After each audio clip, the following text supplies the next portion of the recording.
Hello everyone, welcome back to Buried Files. Tonight we bring you 6 deeply disturbing true park ranger horror stories that will make anyone reconsider their next trip into the wilderness.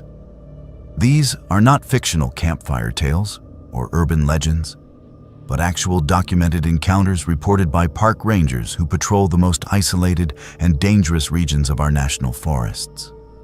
Each account has been cross-referenced with official incident reports, witness statements, and corroborated testimony from multiple sources. The deep wilderness holds dangers that most visitors will never see, and those who protect these lands have witnessed things that defy rational explanation. If you appreciate genuine horror content based on real events that happen to real people, subscribe to Buried Files and hit the notification bell so you never miss our next investigation into the terrifying truth. After listening to these accounts, we want to hear from you in the comments below about your own experiences in remote wilderness areas or any encounters you have had with the unexplained. Now settle in as we explore the darkness that awaits those who venture too far from civilization. Kyle had been a park ranger for 3 seasons at the northern edge of a vast wilderness preserve that stretched across thousands of acres of dense forest, rocky terrain, and isolated valleys where cell phone signals disappeared and GPS devices often malfunctioned. He was not the type to scare easily. He had grown up in rural country north of Toronto, spent his teenage years hunting and fishing with his grandfather, and believed he understood the patterns of nature better than most people. The forest was his workplace, but it had also become something close to home. He preferred the rhythm of the wilderness to the chaos of urban life, and he found peace in the solitude that came with patrolling miles of trail without encountering another human being for days at a time. During late autumn, when the tourist season died down and the trails emptied of hikers and campers, Kyle preferred the solitude even more. The silence of the woods felt cleaner than the noise of civilization. The animals moved differently when humans were not constantly invading their territory, and Kyle enjoyed observing their natural behavior without the interference of crowds. He had always believed that the forest was predictable if someone knew how to read it properly. Weather patterns, animal movements, seasonal changes, all of it followed logical rules that made sense to anyone who paid attention. That belief was shattered during his final patrol of the season, an experience so disturbing that Kyle requested a transfer to a different park hundreds of miles away and refused to ever discuss what had happened in detail with anyone, except the investigators who questioned him afterward. It happened during the last week of October. The park was nearly deserted, with only a handful of dedicated hikers and photographers still visiting the remote trails.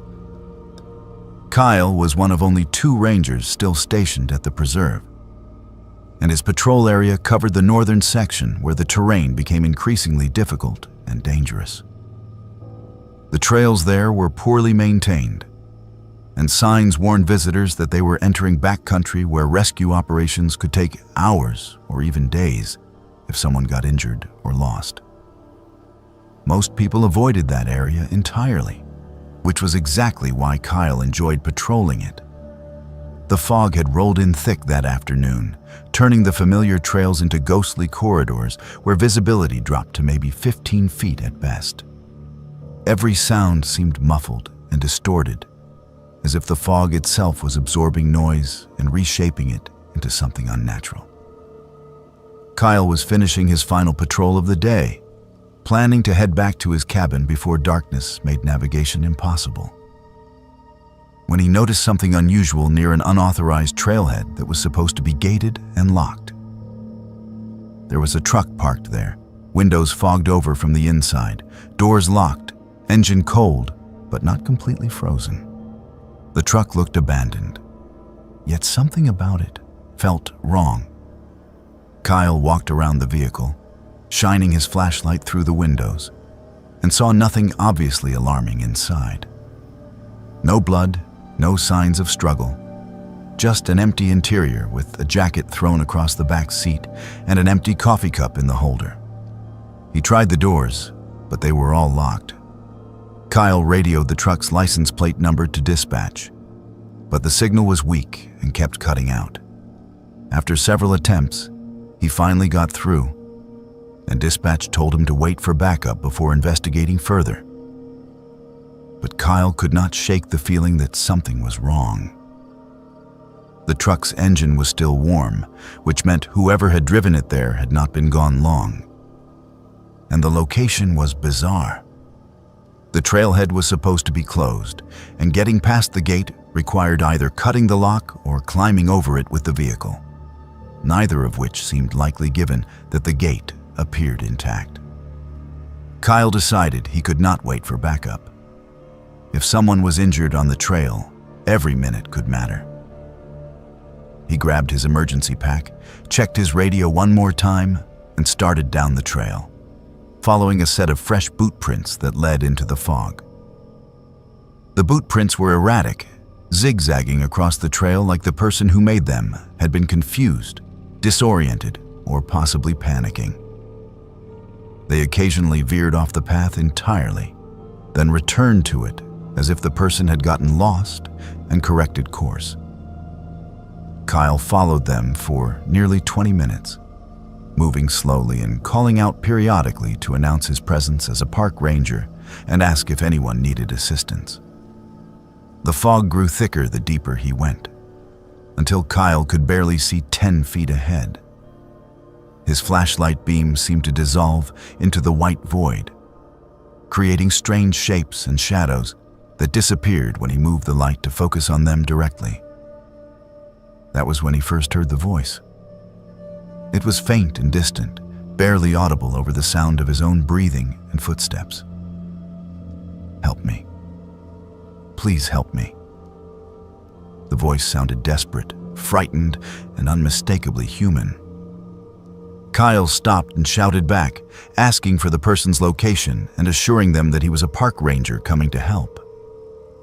But the voice did not respond to his questions. It just kept repeating the same plea over and over, always from a slightly different direction. Kyle quickened his pace, trying to home in on the source of the voice. But every time he thought he was getting closer, the voice seemed to shift and come from somewhere else entirely. After another 10 minutes of following the voice through the fog, Kyle saw a figure stumble out from behind a cluster of trees about 30 feet ahead. It was a man, clothes torn and dirty, face pale and gaunt, moving with the unsteady gait of someone on the verge of collapse. Kyle rushed forward and caught the man just as his legs gave out beneath him. The man was shivering violently, his skin cold and clammy to the touch, his eyes wide and unfocused. Kyle lowered him to the ground carefully and started asking questions. What was his name? How long had he been out here? Was he injured? Was anyone else with him? The man's lips moved, but at first no sound came out. Then, in a hoarse whisper, he said his name was Mark. He had been lost for 3 days. He needed to get out of the forest immediately. When Kyle asked him about the truck at the trailhead, Mark's entire body went rigid. His eyes focused suddenly, locking onto Kyle's face with an intensity that was almost frightening. Mark grabbed Kyle's jacket with surprising strength and pulled him closer. "Do not go further down the trail," he said urgently. "You have to get me out of here now. We have to leave right now." Kyle tried to calm him down, explaining that he needed to assess Mark for injuries before moving him and that an ambulance would need to meet them at the trailhead. But Mark was not listening. He kept repeating that they had to leave immediately, that it was not safe, that something was wrong with the forest. Kyle assumed the man was suffering from hypothermia or dehydration, both of which could cause confusion and irrational behavior. He reached for his radio to call for medical support, and that was when they both heard it. A voice, clear and unmistakable, calling from somewhere deeper in the fog. "Help me, please. I am in the trees. Help me." Kyle froze. The voice sounded exactly like the one he had been following for the past 30 minutes. But he was here now, with the man who had been calling for help. So who was that? Mark's eyes went even wider and he shook his head violently. "Do not answer him," he whispered, his voice trembling. "They are not real. It mimics people. It pretends to be lost. It uses voices to bring you deeper." Kyle stared at him, trying to process what he was hearing. "What do you mean it mimics people? What is it?" But before Mark could answer, his body began to convulse violently. Mark's back arched unnaturally, his head thrown back, his mouth open in a silent scream. Foam appeared at the corners of his lips, and his eyes rolled back until only the whites were visible. Kyle immediately shifted into emergency response mode, trying to stabilize Mark and keep his airway clear while simultaneously attempting to reach dispatch on his radio. But the radio emitted only static now, no matter which channel he tried or how he adjusted the antenna. The fog seemed to press in closer, thicker, until Kyle could barely see 5 feet in any direction. Mark's convulsions stopped as suddenly as they had started. His body went completely limp, and for a terrible moment, Kyle thought he had died. But then Mark's eyes snapped open again, staring straight up at the fog-covered sky, and his mouth moved. Words came out, but they were not in Mark's voice anymore. It was something else, something that sounded like multiple voices layered over each other, speaking in unison but slightly out of sync. The words were incomprehensible, not any language Kyle recognized. Then Mark's head twisted to the side, far beyond what should have been physically possible, rotating almost completely backward until he was staring directly at Kyle despite his body still facing upward. Kyle scrambled backward, his heart hammering so hard he thought it might burst. Mark's face was blank, expressionless, his eyes wide and unblinking. Then, slowly, impossibly, Mark began to stand. But he did not stand the way a human being stands. His body rose from the ground in one fluid motion, as if being lifted by invisible strings, his limbs hanging loosely until he was fully upright. He stood there for several seconds, swaying slightly, his head still twisted at that impossible angle. Kyle's hand went to his service weapon, but he could not bring himself to draw it. This was not a threat he understood, not something he had been trained to handle. Then Mark collapsed, not the way he had risen, but suddenly and completely, like a puppet whose strings had been cut all at once. He hit the ground hard, and this time, Kyle could see immediately that he was dead. There was no breathing, no pulse, no signs of life whatsoever. Kyle finally managed to get his radio working again, and within seconds he was shouting for emergency backup, for medical support, for anyone who could hear him to respond.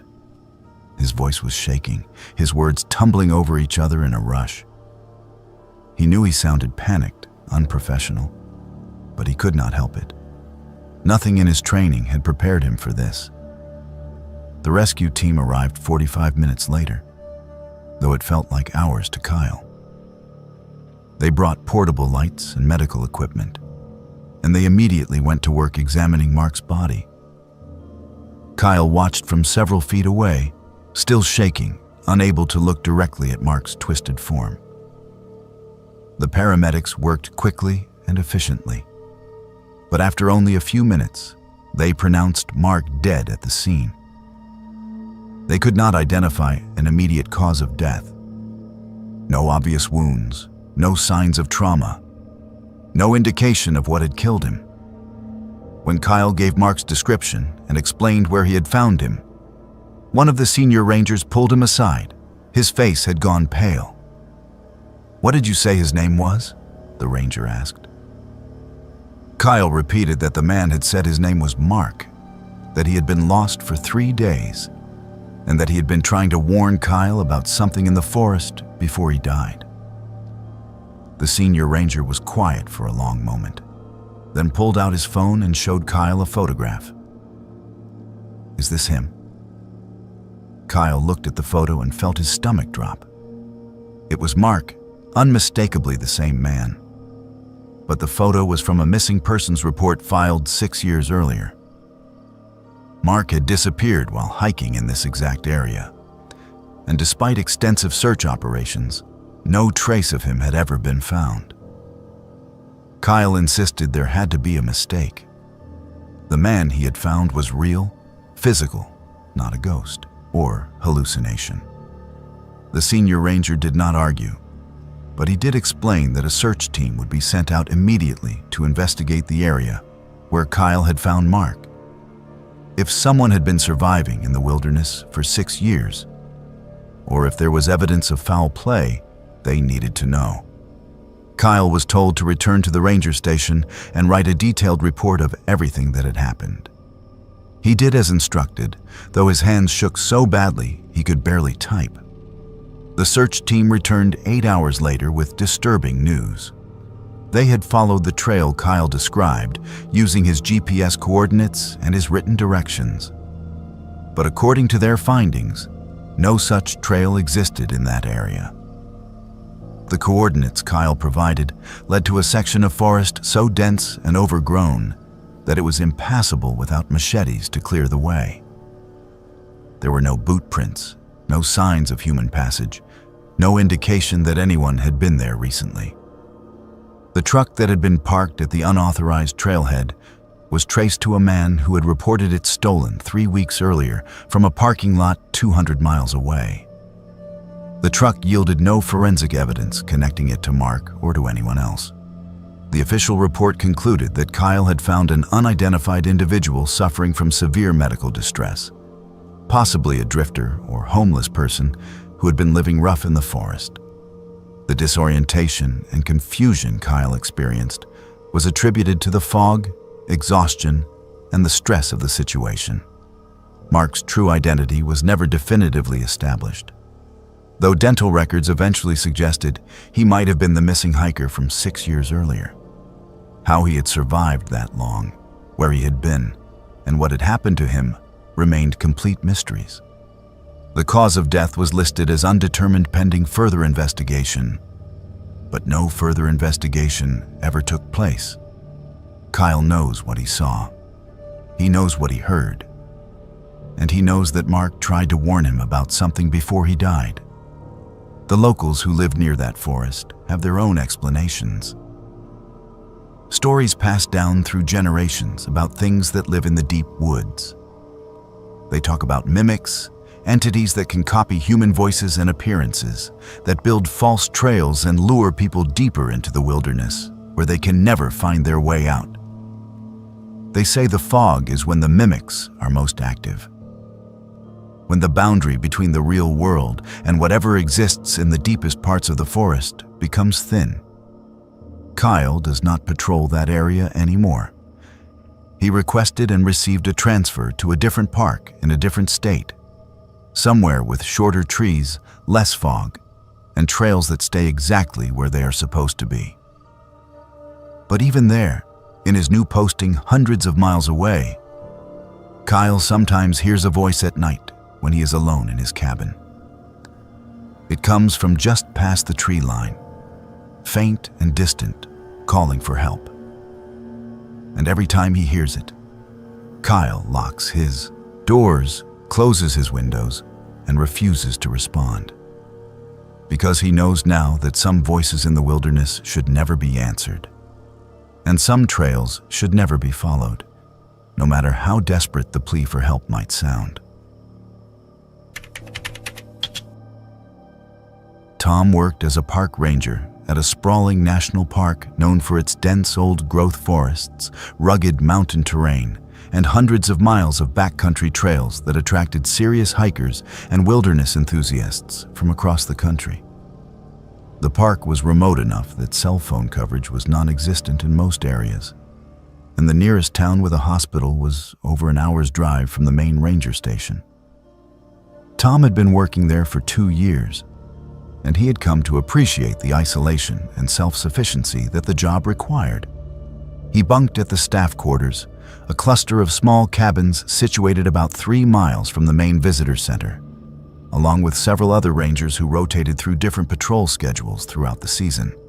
The work was mostly routine during the off-season, when tourist numbers dropped dramatically. Tom spent his days checking trail conditions, monitoring wildlife activity, maintaining facilities, and occasionally assisting lost or injured hikers who had underestimated the difficulty of the terrain. He had encountered bears on multiple occasions, dealt with aggressive wildlife, and rescued hikers suffering from everything from twisted ankles to severe dehydration.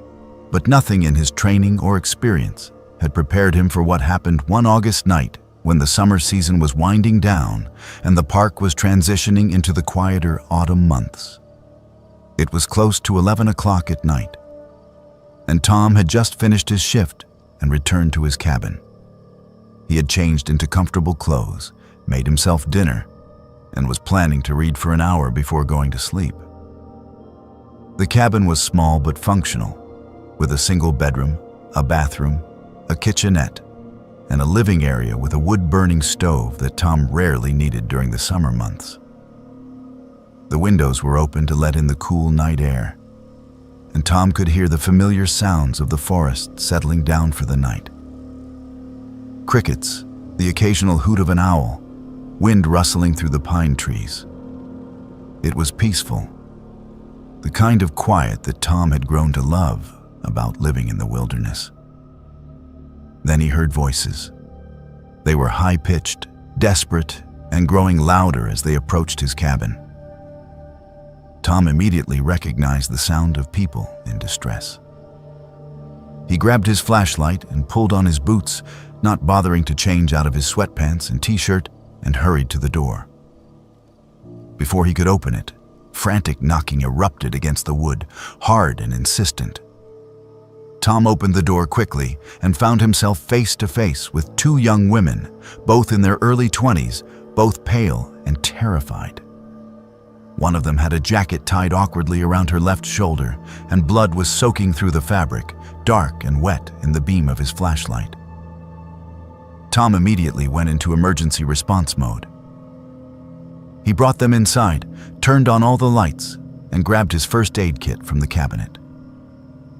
The woman with the injured shoulder collapsed onto his floor, breathing heavily, her face twisted in pain.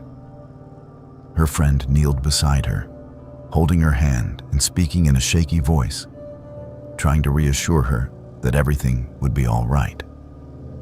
Tom kneeled down and carefully removed the makeshift bandage to examine the wound.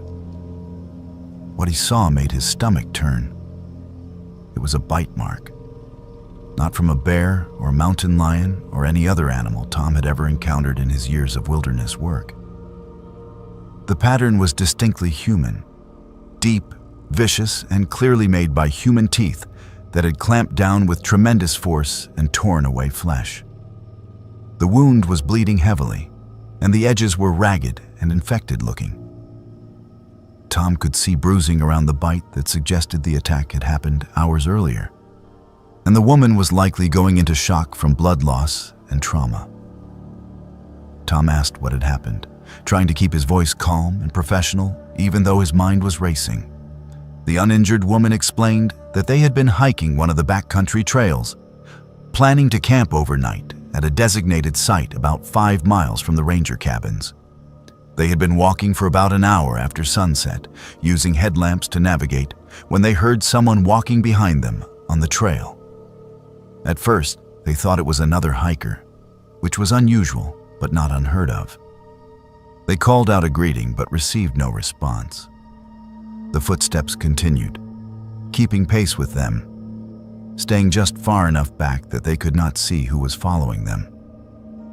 The women had started walking faster, feeling increasingly uneasy about the silent follower. The footsteps behind them matched their pace, speeding up when they sped up, slowing down when they slowed down. Then they heard breathing, heavy and labored, coming from the darkness just beyond the reach of their headlamps. One of the women turned around to confront whoever was following them, shining her light directly behind them. That was when they saw him. A man completely naked, standing in the middle of the trail about 20 feet away. His skin was filthy, covered in dirt and what looked like dried blood. His hair was long and matted, hanging down past his shoulders, and he was smiling at them. Before either woman could react, the man charged. He moved with shocking speed, closing the distance between them in seconds. He tackled the woman who had turned to look at him, knocking her to the ground hard enough to knock the wind out of her. Then he bit down on her shoulder, his teeth sinking deep into her flesh. She screamed and tried to fight him off, but he was strong, far stronger than his emaciated frame suggested he should be. Her friend kicked him as hard as she could in the ribs, and he finally let go, rolling off and curling into a ball, making a high-pitched keening sound that was almost animalistic. The women scrambled to their feet and ran. They expected him to chase them immediately, but for a few precious seconds he stayed on the ground, still making that terrible sound. When he finally stood up and started running after them, they had a head start. They ran faster than either of them had ever run in their lives, abandoning their backpacks and camping gear, focused only on getting away. The man pursued them, and they could hear him crashing through the underbrush behind them, breathing heavily, occasionally making sounds that were halfway between words and growls. They ran for almost 30 minutes before they finally saw lights ahead and realized they were approaching the ranger cabins. The man was still behind them, though he had fallen back somewhat. When they reached Tom's cabin and started pounding on the door, they heard the footsteps stop. The man had apparently decided not to follow them all the way to the ranger station. By the time Tom opened the door, he was gone. Tom grabbed his radio and called his co-worker, another ranger named Mike, who bunked in a cabin about 200 yards away. Mike arrived within minutes, carrying his service weapon and a powerful spotlight. Tom explained the situation quickly, and Mike's face went pale when he saw the bite wound. He immediately agreed to stay with the women while Tom went to search for the attacker. Tom knew it was dangerous, possibly foolish, but those women needed protection, and the man who had attacked them was still out there somewhere, potentially a threat to anyone else in the area. Tom strapped on his duty belt, checked his pistol to make sure it was loaded and ready, and grabbed his most powerful flashlight. He put on his ranger jacket despite the warm night air, wanting the extra layer of protection and the authority of his uniform. He stepped out into the darkness, his heart pounding, his senses hyper-alert to every sound and movement around him. The forest that had felt peaceful and familiar an hour earlier now felt hostile and threatening. Tom moved carefully along the trail the women had described, his flashlight sweeping back and forth across the trees and undergrowth. He was looking for any sign of movement, the indication of where the attacker might have gone. The trail was well maintained here, wide enough for two people to walk side by side with clear sight lines in most directions. After about 10 minutes of walking, Tom found the backpacks the women had abandoned. They were lying in the middle of the trail, contents spilled out, clearly dropped in a panic. Tom continued forward, moving more slowly now, his hand resting on his holstered weapon. That was when he saw him. About 40 yards ahead, partially hidden by a cluster of large rocks near the trail, was a figure. Tom raised his flashlight, and the beam caught the man fully. He was exactly as the women had described. Completely naked, filthy, emaciated, with long matted hair. He was crouched down, hunched over something Tom could not immediately identify. The man was making wet, chewing sounds. Tom's flashlight beam hit the man squarely, and the man's head snapped up. His eyes reflected the light like an animal's eyes, glowing pale green in the darkness. For a long, terrible moment, they stared at each other. Tom could see now what the man had been eating. It looked like a dead rabbit, partially skinned, being consumed raw. Blood covered the man's face and hands, glistening in the flashlight beam. Tom shouted, identifying himself as a park ranger and ordering the man to get on the ground immediately. His voice was loud, authoritative, projecting all the command presence he had been trained to use in dangerous situations. But the man did not comply. Instead, he stood up slowly, rising to his full height, which was considerable. He was well over 6 feet tall, and despite his emaciated appearance, his frame suggested he had once been quite muscular. He stood there, swaying slightly, still holding the dead rabbit in one hand. Then he smiled. It was the same smile the women had described, wide and unnatural, showing teeth stained dark with blood. Tom repeated his command, louder this time, his hand moving to draw his weapon. The man tilted his head to one side, studying Tom with an expression that seemed almost curious. Then he spoke. His voice was rough and rasping, as if he had not used it in a very long time. "Are you alone?" he asked. The question sent a chill down Tom's spine. It was not what he had expected. There was a calculation behind it, an intelligence that contradicted the feral appearance and behavior. Tom did not answer. He drew his weapon, holding it in a ready position, finger alongside the trigger guard, not yet on the trigger itself. He gave one final command for the man to get on the ground with his hands visible. The man dropped the rabbit. Then, without warning, he turned and sprinted into the forest. But he did not run the way a normal person runs on difficult terrain in darkness. He moved with the speed and agility of something that knew the forest intimately, that could navigate it by instinct rather than sight. He disappeared into the undergrowth so quickly that Tom barely had time to react. Tom pursued for a short distance, but the man was gone, vanished completely into the darkness. Tom stopped, breathing hard, his weapon still drawn, listening intently for any sound that might indicate which direction the man had gone. There was nothing. The forest had gone completely silent. No crickets, no owls, no wind.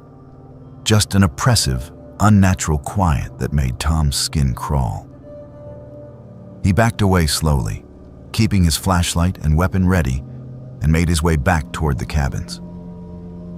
He radioed for law enforcement backup, providing as much detail as he could about the encounter and the direction the man had fled. Then he returned to his cabin, where Mike was still standing guard over the two women. The injured woman had been given first aid, and Mike had managed to slow the bleeding, but she clearly needed proper medical attention. Tom radioed for an ambulance, which arrived 20 minutes later along with 2 sheriff's deputies. The woman was transported to the hospital, where she received treatment for the bite wound and was given a series of vaccinations as a precaution against infection. Her friend was interviewed extensively by the deputies, and both women provided detailed statements about what had happened. Law enforcement officers and additional park rangers conducted an extensive search of the area over the next 48 hours. They brought tracking dogs, thermal imaging equipment, and dozens of personnel to comb through the forest. What they found was deeply disturbing. About 2 miles from where Tom had encountered the naked man, searchers discovered evidence of a long-term camp. It was well hidden in a natural depression surrounded by thick undergrowth, nearly invisible unless someone knew exactly where to look. The camp contained disturbing evidence of prolonged habitation. There were bones scattered around a fire pit, some clearly animal, but others that required forensic analysis to identify. There were remnants of clothing, tools made from sharpened stones and animal bones, and carvings on nearby trees that seemed to mark territory or perhaps serve some other purpose investigators could not determine. Most disturbing of all, they found items that had clearly been taken from hikers. Backpacks, wallets, identification cards, cameras. Some of the items were recent, but others dated back years. Forensic analysis later confirmed that some of the bones found at the campsite were human. DNA testing identified remains from at least 3 individuals, all of whom had been reported missing while hiking in the park over the previous 6 years. The investigation expanded dramatically, becoming a multi-agency effort involving the FBI and state police. But despite the extensive manhunt, the naked man was never found. He had disappeared into the vast wilderness of the national park, and if he was still there, he knew how to avoid detection. Tom continued working as a ranger, but he transferred to a different section of the park, one with higher visitor traffic and more regular patrols. He never worked alone in remote areas again, always insisting on having a partner for backcountry patrols. The 2 women recovered physically, though both required extensive counseling for post-traumatic stress.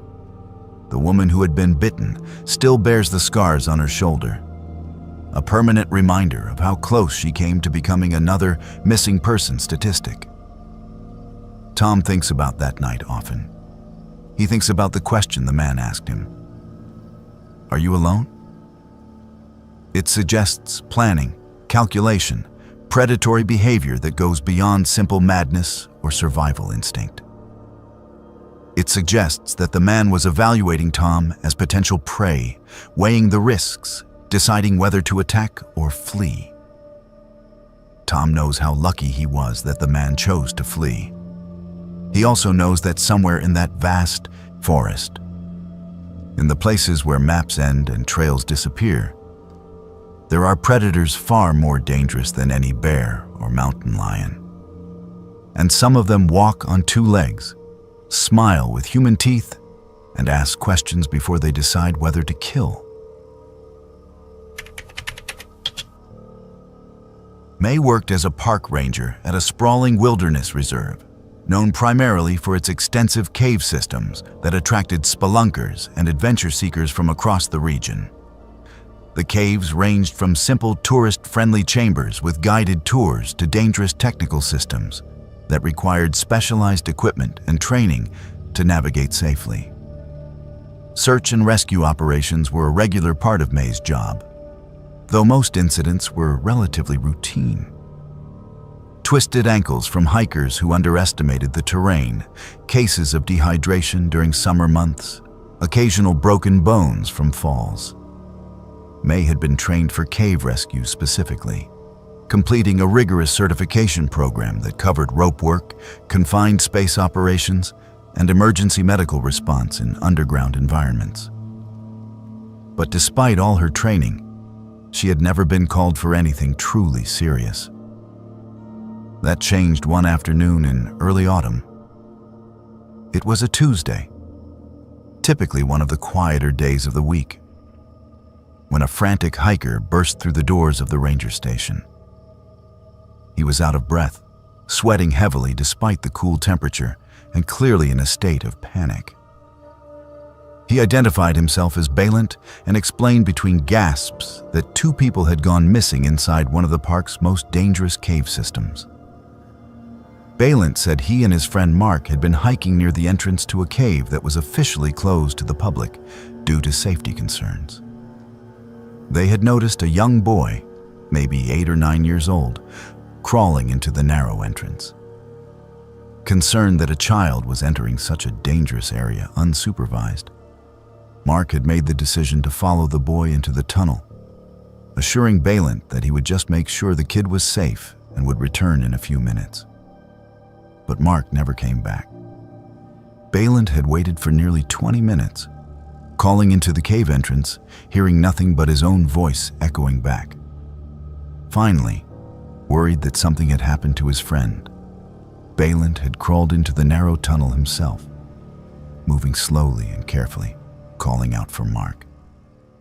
The tunnel extended about 50 yards before opening into a larger chamber, but Balint saw no sign of Mark or the boy.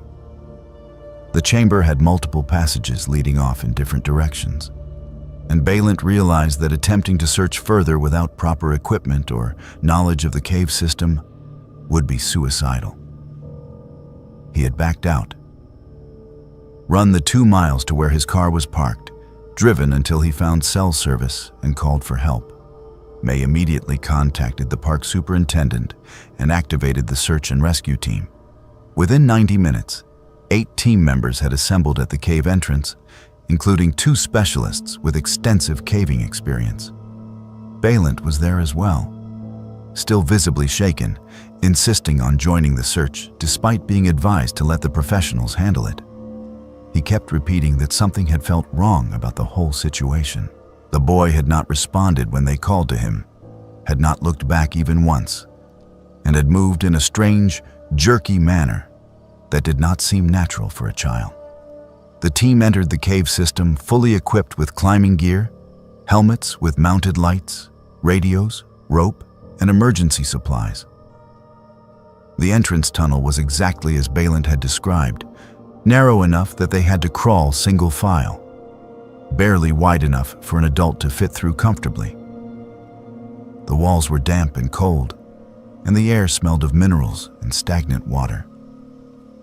After what felt like an eternity, but was actually only about 10 minutes of crawling, the tunnel opened into a chamber roughly the size of a large living room. Their helmet lights revealed several passages leading off in different directions, some sloping upward, others descending deeper into the earth. That was where they found Mark's backpack. It was lying in the center of the chamber, contents partially spilled out. Flashlight, water bottle, trail mix, a phone with a dead battery. But there was no sign of Mark himself, and no sign of the boy.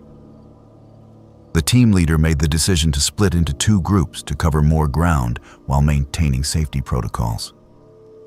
May's group consisted of herself, one of the cave specialists, and Balint, who had refused to wait at the surface. They would explore the passages that descended, while the other team would check the upward sloping routes. May's group moved carefully through a passage that grew progressively narrower and steeper, descending at an angle that required them to use their hands to steady themselves against the slick walls. The temperature dropped noticeably as they went deeper, and the air became thinner, harder to breathe. The only sounds were their own breathing, the scrape of their boots against stone, and the occasional drip of water echoing from somewhere in the darkness beyond their lights. They had been descending for approximately 20 minutes when May heard something that made her blood run cold. It was a child's voice, faint and distant, calling for help. The voice seemed to be coming from somewhere below them, deeper in the cave system. May radioed the other team to report what they were hearing, and after a brief discussion, her team was given authorization to continue following the sound, while the other team maintained their current position as a safety anchor. They moved forward through a particularly tight passage that required them to turn sideways to fit through, their helmet lights casting strange shadows on the striated rock walls. The passage eventually opened into a massive cavern, far larger than any chamber they had encountered so far. Their lights could not reach the ceiling or the far walls. The space felt vast and ancient, as if they had descended into some primordial void that existed outside normal reality. And standing in the center of that vast darkness, barely visible in the beam of their helmet lights, was Mark. He was standing completely still, facing away from them, his posture rigid and unnatural. May called his name, her voice echoing strangely in the enormous space. Mark did not respond. The team approached cautiously, calling out to him repeatedly, asking if he was injured, if he could hear them. As they got closer, May could see that Mark's clothes were torn and filthy, and his hands were covered in blood. Deep scratches and abrasions covered his fingers and palms, as if he had been clawing desperately at the cave walls. When they finally reached him, and the cave specialist reached out to touch his shoulder, May shone her light on Mark's face and saw something that would haunt her for the rest of her life. Mark's eyes were open, but they were completely white. Not closed, not rolled back, but simply white, as if his pupils and irises had disappeared entirely. His mouth hung open slack, and a low whispering sound was coming from his throat. The whispers were not words, not in any language May recognized, but they were rhythmic and deliberate, as if Mark was reciting something. The cave specialist pulled his hand back immediately, and that was when Mark screamed. It was not a human sound. It was high-pitched and piercing, echoing through the cavern with such intensity that May felt it vibrating in her chest. The scream went on and on, impossibly long, as if Mark did not need to breathe. Then he collapsed. His body went rigid and he fell straight backward, hitting the stone floor hard. The team immediately went into emergency medical response mode. The cave specialist checked for a pulse and found one, weak and irregular. Mark's skin was ice cold despite the physical exertion of whatever he had been through. He was breathing, but barely, and his body was completely unresponsive to any stimuli.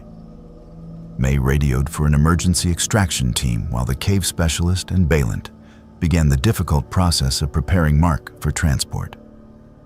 Moving an unconscious person through narrow cave passages is extraordinarily dangerous, but leaving him there was not an option. They fashioned a makeshift stretcher using rope and emergency blankets, secured Mark as safely as possible, and began the arduous journey back to the surface. It took over 3 hours to navigate back through the passages, moving inch by inch, carefully maneuvering the stretcher through tight spaces, constantly monitoring Mark's vital signs.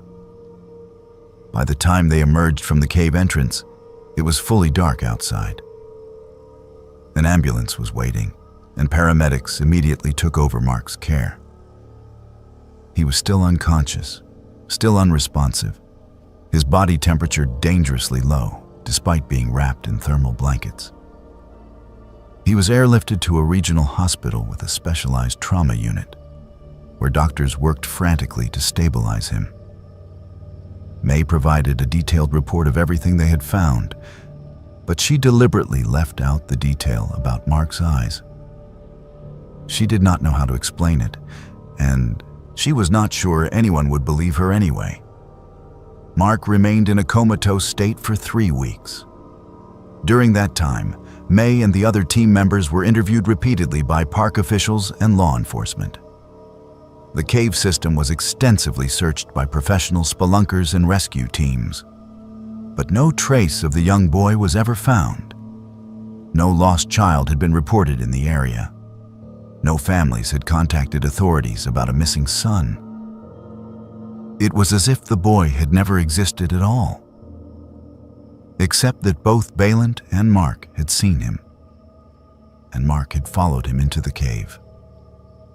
When Mark finally regained consciousness, he had no memory of what had happened after he entered the cave. He remembered crawling through the entrance tunnel and seeing the boy ahead of him, but after that, nothing. Complete blank emptiness until he woke up in the hospital. He could not explain his injuries, had no recollection of clawing at the cave walls or how he had ended up in that massive cavern.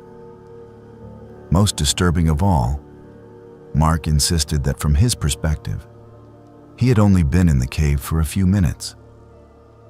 He had no sense that hours had passed, no awareness of the time that had elapsed between entering the cave and being found. Medical examinations revealed no obvious cause for his condition. No head trauma, no drugs in his system, no neurological damage that could account for the memory loss or the catatonic state he had been found in.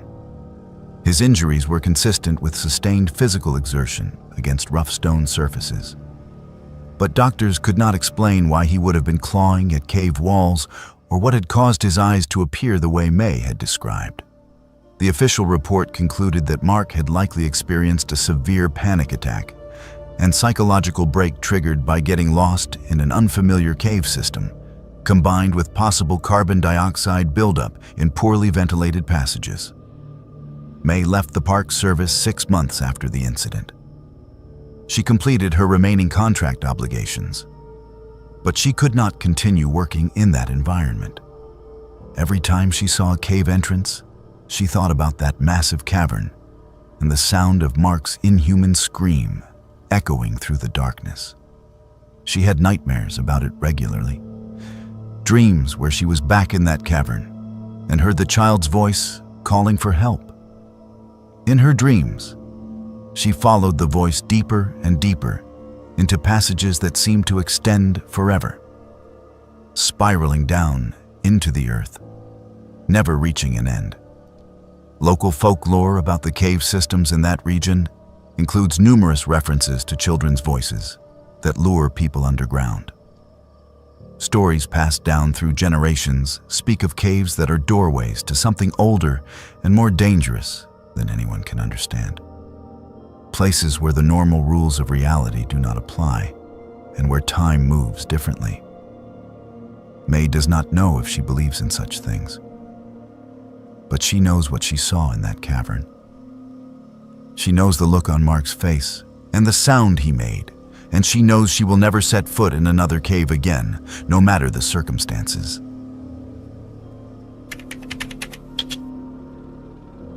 Mike had been a park ranger for nearly 15 years, most of that time spent in remote wilderness areas where he could go days without seeing another human being. The solitude suited him perfectly. He had always been more comfortable in nature than in cities, more at ease with the rhythms of the forest than with the noise and chaos of modern life.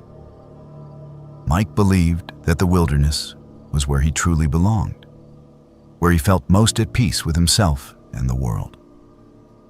But that sense of peace was completely shattered during his final season as a ranger, an experience so profoundly disturbing that Mike left the profession entirely, moved to a different state, and refused to discuss what had happened with anyone except a therapist he eventually consulted years later. The incident occurred during the last week of October. The park was nearly empty, the tourist season long finished, and Mike was one of only 3 rangers still stationed at the remote outpost that served as the base for monitoring the northern section of the preserve.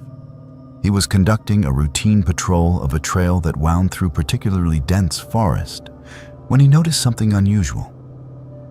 There was a clearing in the woods that Mike had never seen before, despite having walked this trail dozens of times over the years. The clearing was perfectly circular, approximately 20 feet in diameter, and the ground inside the circle was completely bare.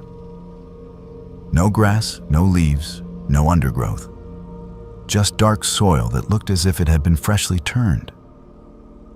What made it even stranger was that there was no obvious explanation for the clearing. It did not look like it had been burned. There was no smell of smoke and no charring on the surrounding trees. It did not look like it had been cleared by machinery. There were no tire tracks or tool marks. It simply existed, a perfect circle of bare earth in the middle of dense forest.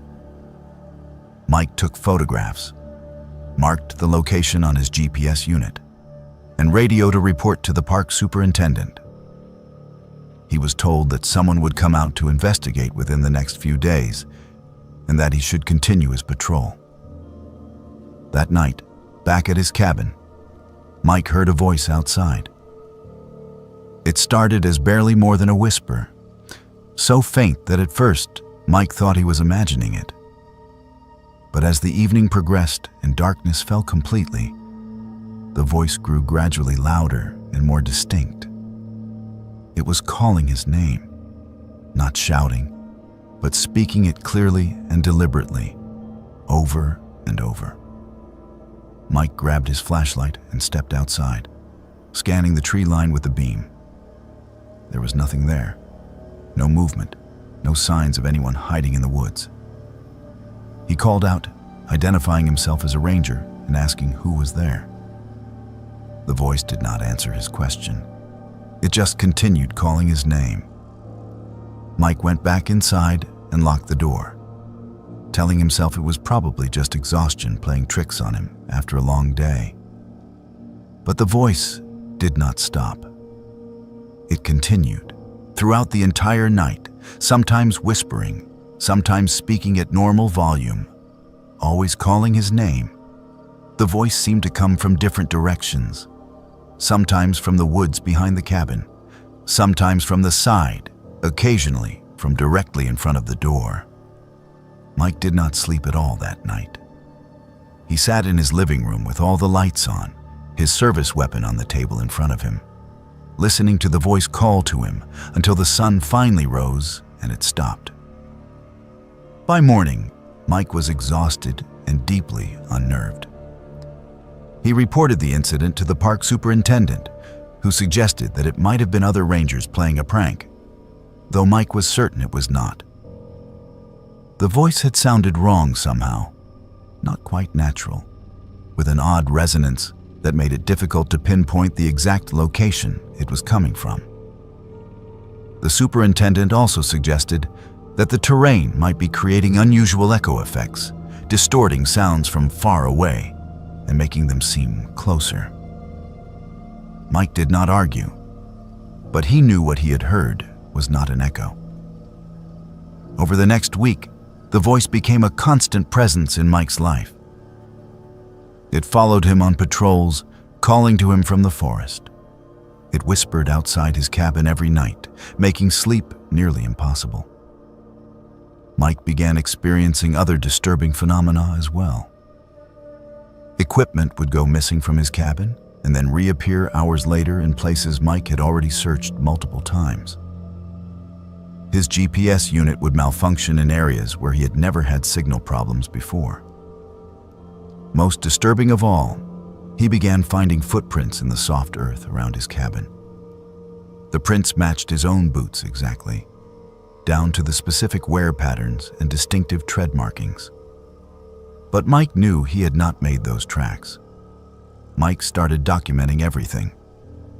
He took photographs of the footprints, kept detailed logs of when the voice occurred and what it said, recorded the times when his equipment malfunctioned. He was trying to prove to himself that he was not losing his mind, that these things were really happening. But the more he documented, the more disturbed he became.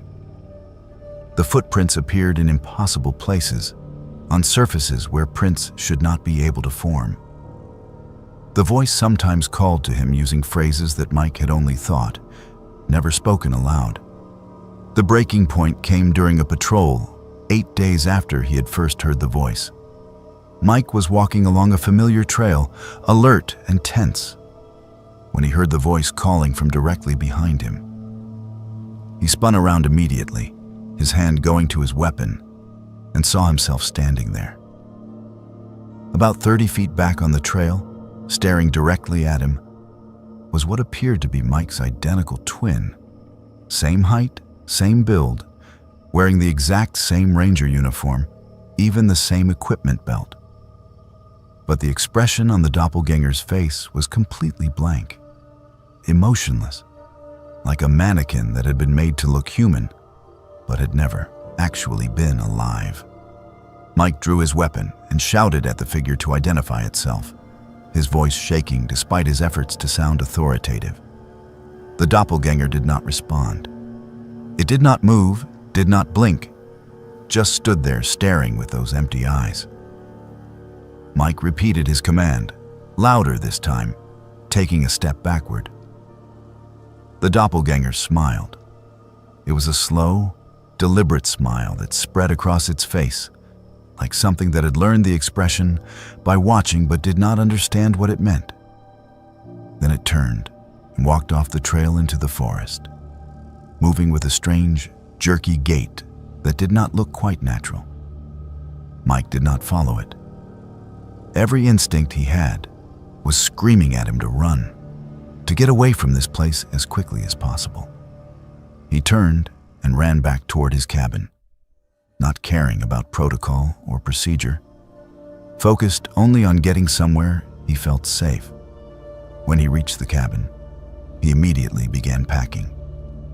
He threw clothes and essential belongings into a duffel bag, grabbed his personal documents, and loaded everything into his truck.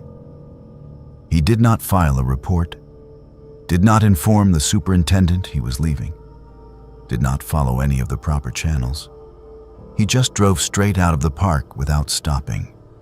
Mike resigned from the Park Service via email 2 days later, sending a brief message stating that he was leaving for personal reasons and would not be returning.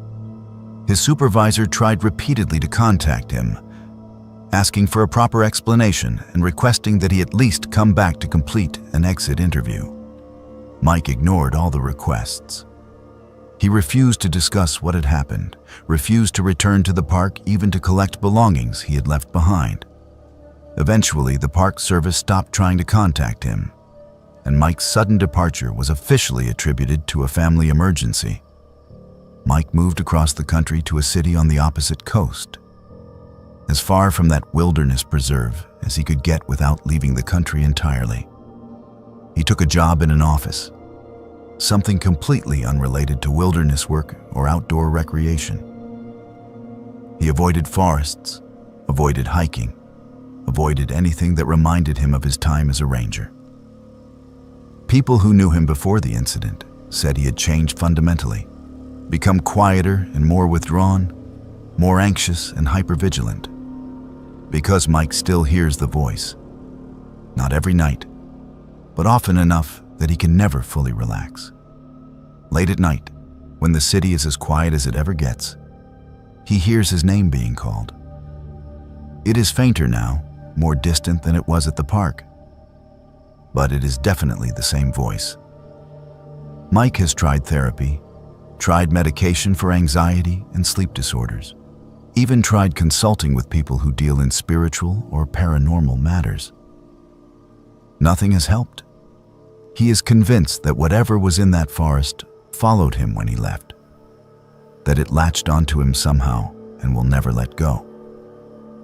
Mike sleeps with lights on now and keeps background noise running constantly, television or music or anything to fill the silence. Because in silence, the voice is louder. In silence, he can sometimes hear footsteps outside his apartment that sound exactly like his own. The forest that he once loved has become the source of his deepest fear.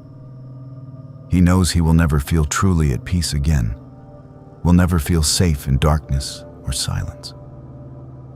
Whatever called to him from that circular clearing in the woods is still calling, and Mike does not know if it will ever stop. Ellen had worked as a park ranger for 7 years, specializing in cultural preservation and education programs that connected visitors with the historical and spiritual significance of the land. Part of her job involved protecting sites of historical importance within the park boundaries, including several areas that were considered sacred by indigenous communities who had inhabited the region for thousands of years before it became a protected wilderness area. Ellen had always approached this work with genuine respect and care, understanding that these places held deep meaning that extended far beyond what she could fully comprehend as an outsider. She worked closely with tribal representatives to ensure that sacred sites remained protected from vandalism, unauthorized access, and the general degradation that can occur when culturally significant areas are not properly monitored.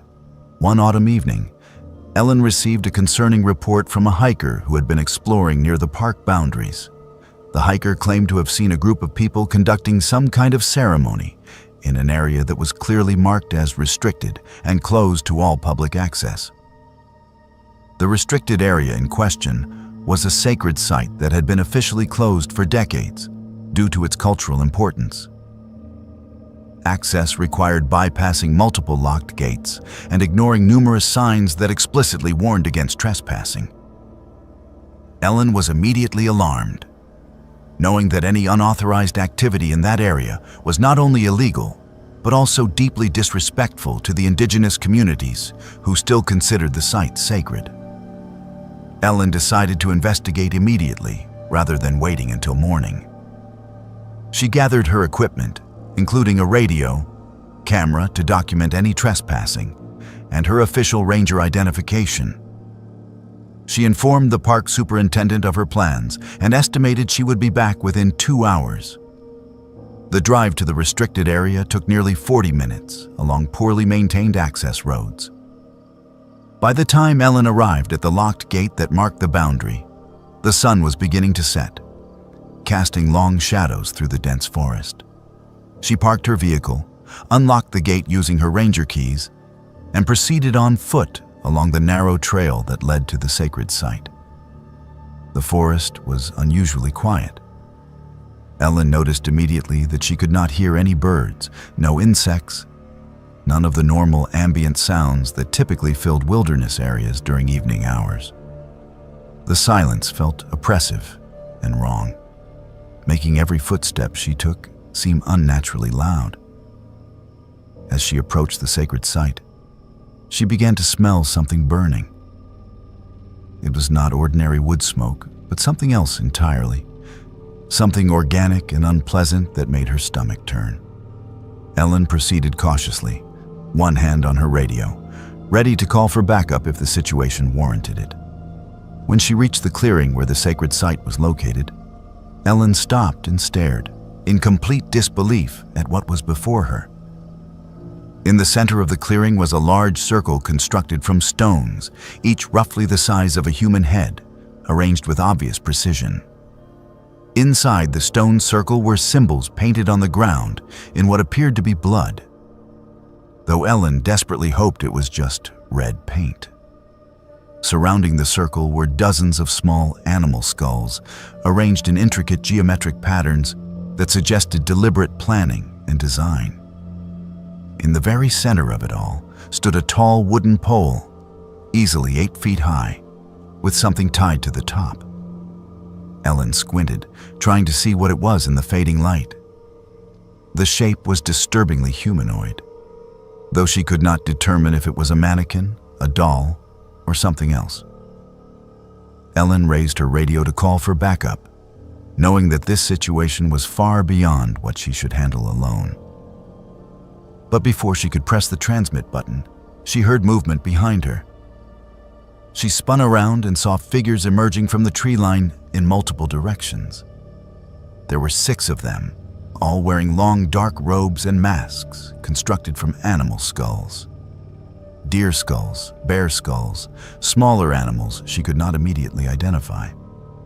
They moved silently, their robes making no sound despite moving through underbrush and fallen leaves.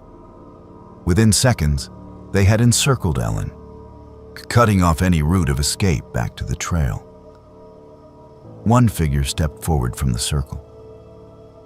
This one was taller than the others, wearing a robe that appeared to be made from darker material and a mask fashioned from what looked like a wolf skull. The figure raised one hand and spoke in a language Ellen did not recognize. It was not any indigenous language she had heard during her cultural training, not Spanish, not any European language she was familiar with. The words were harsh and guttural, with sounds that seemed difficult for human vocal cords to produce. The figure spoke with unmistakable authority, and the tone was clearly a command or warning. Ellen found her voice, though it shook as she spoke. She identified herself as a park ranger and stated that they were in a restricted area and needed to leave immediately. She explained that the site was protected by law and that they were committing multiple violations by being there. The tall figure did not respond to her words. Instead, it gestured toward the stone circle and spoke again in that unknown language. The other figures began to chant in response. a low, rhythmic sound that seemed to vibrate through the ground itself. Ellen could feel it in her chest, in her bones, a frequency that felt wrong on some fundamental level. Ellen tried to use her radio again, pressing the transmit button and speaking urgently into it, requesting immediate backup and providing her location. But the radio emitted only static, no matter which channel she tried or how she adjusted it. The tall figure stepped closer to Ellen, close enough that she could smell the musty odor of the robe and see details of the wolf skull mask. The figure reached up slowly and removed the mask, revealing the face of an elderly man beneath. His skin was deeply weathered and lined with age, his hair completely white, his eyes cold and calculating as they studied her. The man spoke to Ellen in English this time, his voice quiet but carrying clearly despite the chanting that continued around them. He told her that she had no understanding of what she had stumbled upon, that some places were not meant for outsiders regardless of their official authority or good intentions. He explained that the land remembered things that predated her culture's claim to it, that there were obligations older than the government that employed her. He said that if Ellen reported what she had seen, there would be consequences. Not threats against her personally, he clarified, but consequences for the balance that they were working to maintain. Then, as suddenly as they had appeared, the figures dispersed back into the forest in different directions, vanishing into the darkness between the trees. Ellen was left alone in the clearing, her heart pounding, her hands shaking as she tried once again to use her radio. This time it worked, connecting her immediately to dispatch. She requested backup urgently, reporting unauthorized activity at the sacred site. Within 10 minutes, she heard vehicles approaching along the access road. Rangers and law enforcement officers arrived with lights and emergency equipment, prepared for a confrontation with trespassers. But when they entered the clearing with Ellen, it was completely empty. The stone circle was gone. The symbols, the skulls, the wooden pole, all of it had vanished. The ground showed no evidence that anything had been there at all. No disturbed earth where stones had been placed. No residue from the blood or paint used for the symbols. No impressions where the skulls had rested. The clearing looked exactly as it should have looked, undisturbed and protected. Ellen was questioned extensively. Her colleagues believed that she had seen something. Her distress and fear were genuine. But the complete absence of physical evidence made it impossible to pursue an investigation. Inquiries with local indigenous leaders turned up nothing useful. The tribal representatives Ellen had worked with for years expressed concern about the incident, but said they had no knowledge of any groups conducting unauthorized ceremonies at the site. They suggested that there were always people who misappropriated indigenous spirituality for their own purposes, mixing genuine traditions with invented rituals in ways that were disrespectful to actual cultural practices. Ellen continued working as a ranger, but she never returned to that section of the park. She requested that her duties be reassigned to areas that did not include monitoring the restricted sacred sites. She began researching historical records and folklore, discovering numerous references to secretive groups that allegedly practiced ancient rituals in remote wilderness areas. Most academics dismissed these references as legend or sensationalized accounts. But Ellen was no longer certain. She knows what she saw. She knows the warning she received was genuine. To this day, Ellen avoids working alone in remote areas of the park. And she has come to understand that there are forces in the wilderness that exist beyond official recognition, operating according to rules that predate modern law and authority. Kay had been a park ranger for 3 years, working primarily in search and rescue operations during the busy summer season when the park saw tens of thousands of visitors. She was known among her colleagues for remaining calm under pressure and her ability to handle difficult medical emergencies in remote locations where professional medical help could be hours away. During her time as a ranger, Kay had dealt with everything from heat exhaustion and dehydration to broken bones, heart attacks, and severe allergic reactions. She had seen people in extreme distress, witnessed traumatic injuries, and handled situations that would have overwhelmed someone without her training and temperament. But nothing in her experience had prepared her for what happened one afternoon in late July. Kay received an emergency call on her radio from hikers on one of the park's most popular trails. A man had been found wandering near the trail in obvious medical distress. He was severely injured, incoherent, and needed immediate assistance. Kay grabbed her medical kit and emergency supplies, radioed her location and destination to dispatch, and drove as quickly as she could along the access road that led to the trailhead. When she arrived approximately 15 minutes later, she found two hikers standing over a man who was lying on the ground in the shade of a large pine tree. The man was convulsing, his body jerking violently, foam visible at the corners of his mouth. Kay's training took over immediately. She assessed the scene quickly, checking for immediate dangers, then moved to the patient to begin evaluation and treatment. But as soon as she got a clear look at the man's injuries, she realized this was far worse than anything she had encountered before.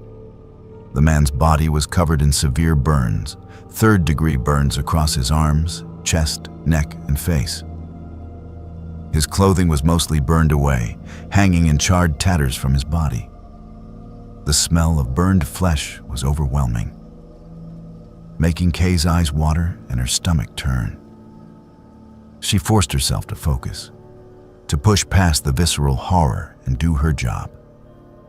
But what disturbed Kay most was that there was no fire anywhere in the area. No smoke, no burn marks on the surrounding vegetation, no scorched earth. Nothing to explain how this man had sustained such catastrophic burn injuries. The hikers who had found him said he had simply stumbled out of the forest already in this condition, that they had not seen or smelled any fire. Kay immediately radioed for an air ambulance, knowing that the man needed to reach a hospital as quickly as possible if he had any chance of survival. She also called for additional rangers to assist and to begin an investigation of the surrounding area to determine what had happened. While Kay worked to stabilize the patient, cleaning and covering the burns as best she could with the supplies in her medical kit, the man briefly regained consciousness. His eyes opened, unfocused and filled with pain, and he seemed to recognize that someone was helping him. He reached out with a burned hand and grabbed Kay's wrist with surprising strength for someone in his condition. He pulled her closer and whispered something in a hoarse, damaged voice. Kay had to lean in to hear him over the sound of his labored breathing. "They took me," he whispered. "They burned me. Not the only one." His eyes were desperate, pleading, as if he was trying to convey something vitally important. Kay asked who had taken him, where this had happened. But before he could answer, his eyes rolled back and he lost consciousness again. His grip on her wrist loosened and his arm fell back to the ground. Kay continued working, monitoring his vital signs, doing everything she could to keep him stable until the air ambulance arrived. Two other rangers arrived within 20 minutes, including Tom and Ellen, both experienced search and rescue personnel. They helped Kay continue treatment while also beginning to search the immediate area for any clues about what had happened. The air ambulance arrived 30 minutes after Kay's initial call, landing in a nearby meadow. The flight paramedics took over the patient's care, moving him quickly onto a stretcher and into the helicopter. Kay provided them with a rapid briefing on his condition and what little information she had been able to gather. The helicopter lifted off, rushing the burned man toward the nearest trauma center over an hour away by ground. The man died 4 hours after arriving at the hospital. Despite the best efforts of the burn unit staff, his injuries were too severe and his body went into shock and organ failure. The official cause of death was listed as massive trauma from burns covering over 60% of his body surface area. But the medical examiners who performed the autopsy were baffled by the nature of the injuries. The burns were consistent with exposure to extreme heat, but the pattern did not match any known source. They were not consistent with fire, not with chemical burns, not with electrical burns, not with any standard burn mechanism the doctors had encountered in their careers. It was as though the man had been subjected to intense, directed heat that left no residue, no trace, no evidence of what had caused it. Kay could not let the incident go. She began investigating on her own time, looking through recent missing person reports for the region, trying to find any pattern or connection. She discovered that over the previous 6 months, 3 people had been reported missing while hiking in the park. All 3 were solo hikers who had ventured into remote backcountry areas. None of them had been found, despite search efforts. Kay brought her findings to the park superintendent and requested authorization for a focused search operation in the area where the burned man had been found. The superintendent agreed, and a team of 8 rangers was assembled for a 2-day search operation. They combed through dense forest and difficult terrain, following drainage patterns and checking areas where someone might establish a hidden camp. On the 2nd day of searching, they made a discovery that confirmed Kay's worst fears. Hidden in a ravine about 3 miles from where the burned man had been found was evidence of a campsite. It was well concealed, located in a natural depression that was invisible from above and difficult to access without knowing exactly where to look. The camp showed signs of recent activity. There were multiple fire pits, though none showed evidence of the extreme heat that would have been necessary to cause the burned man's injuries. There were supplies, tarps, rope, and disturbing implements that suggested someone had been living there for an extended period. Most horrifying were the restraints. Ropes tied to trees in configurations that were clearly designed to hold a person immobile, and in shallow graves nearby, partially concealed with branches and leaves, they found human remains. Law enforcement was called immediately, and the area was secured as a crime scene. Forensic teams spent days processing the site, documenting everything, collecting evidence. Analysis confirmed that the remains belonged to 2 of the 3 missing hikers. The victims had been held captive, subjected to prolonged torture, and eventually killed. The 3rd missing hiker was never found, and investigators feared that person's remains might be located elsewhere or that the victim might have been the burned man himself, though identification was difficult given the extent of his injuries. Despite intensive investigation by multiple law enforcement agencies, including the FBI, the perpetrator or perpetrators were never identified. The evidence suggested a transient individual or possibly a small group had been using the remote wilderness as a base for their crimes, taking advantage of the vast area and limited ranger patrols to operate undetected. Increased patrols and surveillance were implemented throughout the park, but no arrests were ever made. The case remains open, though investigators acknowledge that whoever was responsible has likely either left the area or ceased their activities. Kay left the Park Service 3 months after the investigation concluded. She could not continue working in a place where such horror had occurred. The image of the burned man, his desperate whisper, the knowledge that he had suffered unimaginable pain before dying, all of it haunted her constantly. She moved to an urban area and took an administrative job that had nothing to do with wilderness work or emergency response. She still has nightmares about that day. Dreams where she finds more victims in that ravine, people she could not save. People who suffered alone in the wilderness while she was patrolling trails just miles away. Kay knows now that there are monsters in the world who hide in beautiful places. The wilderness that she had loved, that she had dedicated herself to protecting, had become a hunting ground for predators who understood that isolation provides opportunity for evil. She will never look at remote forests the same way again. Will never feel that sense of peace and safety she once associated with wild places. Some trails lead to darkness that cannot be escaped, and some encounters leave scars that never truly heal.